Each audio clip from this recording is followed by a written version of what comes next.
I go running in the hills next to my home, and I love it. Feet kiss ground, spirit soars, eyes soak up earthy green and crusty brown. Sound of crickets, scent of bark. Mind awakens, heart opens. I breathe into life, life breathes into me, and I run.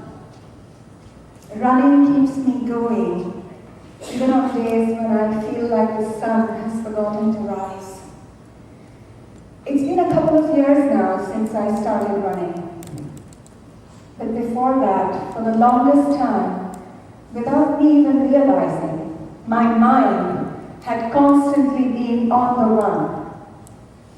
I had been running from my pain, the pain of unmet needs and unfulfilled dreams.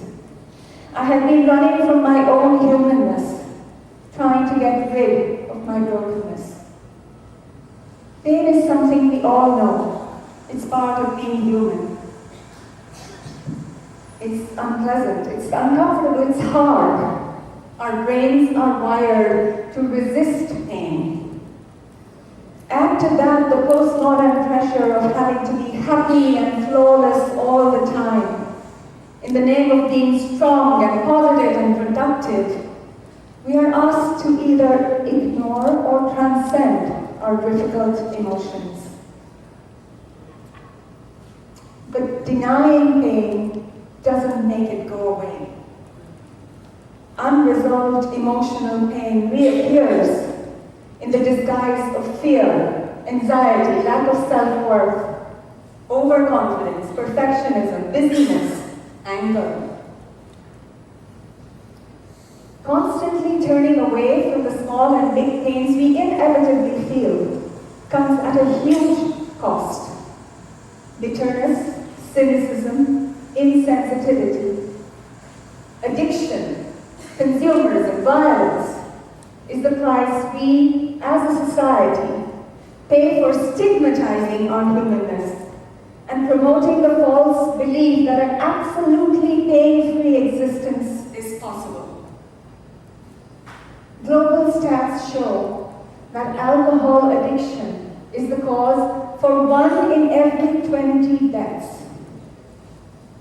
Each year, 1.6 million people worldwide lose their lives to violence. It is said that pain that is not transformed is transferred.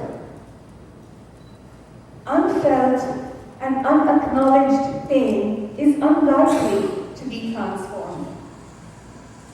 The challenge for us is to find a way to be with pain, hold it, feel it, such that it heals into deep compassion and wisdom.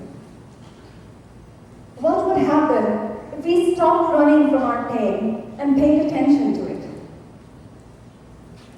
Instead of striving to always be happy, what would it take for us to aspire to a state of inner well-being, where there is room for both pain and joy? Instead of demonizing the seemingly unacceptable parts of ourselves and others, what would happen if we made a genuine effort to understand and empathize with the underlying feelings? Perhaps we would find the humility and courage to appreciate our shared humanity and discover the joy of being true to ourselves and the privilege of being moved to tears by another person's pain. Perhaps we would become more aware of our own habitual conditioned patterns of thinking and feeling and gain some insight into the way our mind works. We might be able to right-size our pain instead of exonerating it or belittling it. We might feel gratitude for being able to find a sense of peace and hope in surrender. But unless we try, we will never know. In my case, it took some big hard blows from life for me to realize that by evading the pain that was real for me, I was living in denial and missing out on the opportunity to live a truly authentic life. The consistent practice of mindfulness meditation made me see for myself and experience directly the value of turning toward pain rather than away from it.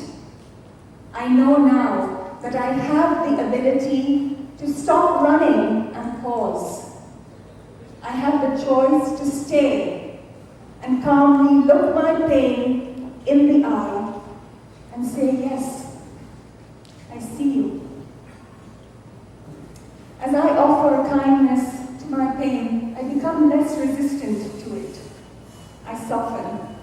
I feel safer. I suffer less. I'm able to catch a glimpse of the silver lining in my cloud and see the light that unfailingly shines through even the darkest of times. Amidst deep pain, I'm able to make some room for joy. For instance, when I go running in the hills, I often see small children playing by the side of the street. Instantly, I remember and miss my own kids who have been alienated from me.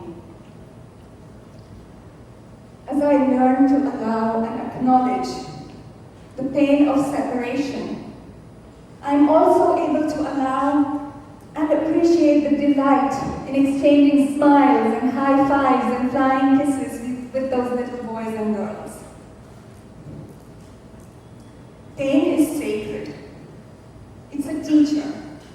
Each one of us has the capacity and choice to stop running from our pain. We have the power and freedom to choose to stay with it. Tara Brach, a teacher of mindfulness and author of the book Radical Compassion, offers the acronym RAIN, R-A-I-N, to help us navigate this process of meeting pain with mindful presence and grace.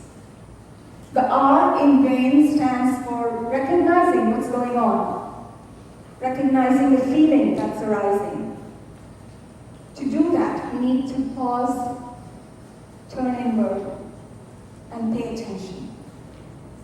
The A stands for allowing the experience to be there as it is, acknowledging and accepting the feeling with trust and with calmness, without resignation. I is for investigating with interest and care. As we stay with the feeling, it settles such that we can see what lies beneath. And finally, N stands for giving ourselves nurturance through self-compassion.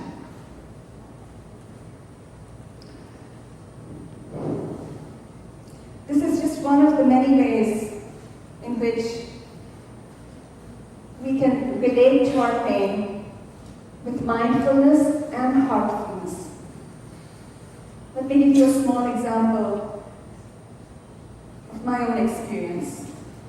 Earlier, when I felt emotionally stressed, I used to become frustrated with myself and try to push away the stress, or I got caught up in thinking. But now, I catch myself doing that. And then, I simply pause. And I invite the stress into my awareness. I sit with it. I hold it with love and care, like I would hold my child. I talk to it kindly, like I talk to my best friend. I cry if I need to. I hug myself. I say to myself, it's okay. It's okay to not feel okay. Writing poetry helps me stay with the discomfort of difficult emotions by expressing them. I recently wrote a poem and I would like to share it with all of you today. My hand gently reaches for the door of my heart and opens it to let in all the pieces that I had long locked out. They kept knocking and pounding, but I shut them away because I thought I had to be a certain way. But now, I'm learning that to be holy, I first need to be whole. So now, I bow and welcome with dignity and with honor each one of these sacred outlawed pieces into the limitless sky of my soul. Fear, come here and sit in this cushioned chair. You are safe in this space. Doubt, come rest and relax amidst buds of self-care that blossom into faith. Anger, come talk to me. Let's hold hands and walk a while. Tell me, how may I offer kindness to your pain? Loneliness, how I long to hold you in my arms and weep and sing to you of times gone by, of loves and lovers, of broken friendships, a song that soothes you into sweet sleep. Self-judgment, there you are. Come to me. Let me make you a nice warm cup of tea. Shame, broken child of pain and blame, look into my eyes. I see you. I see how earnestly you care. I hear your whispered prayer. Guilt, come lean by my side. Let me share the burden you carry. Let us together cry. Come one, come all, precious human vulnerabilities. It's time now to find belonging in this boundless space of heart that has no rigid walls.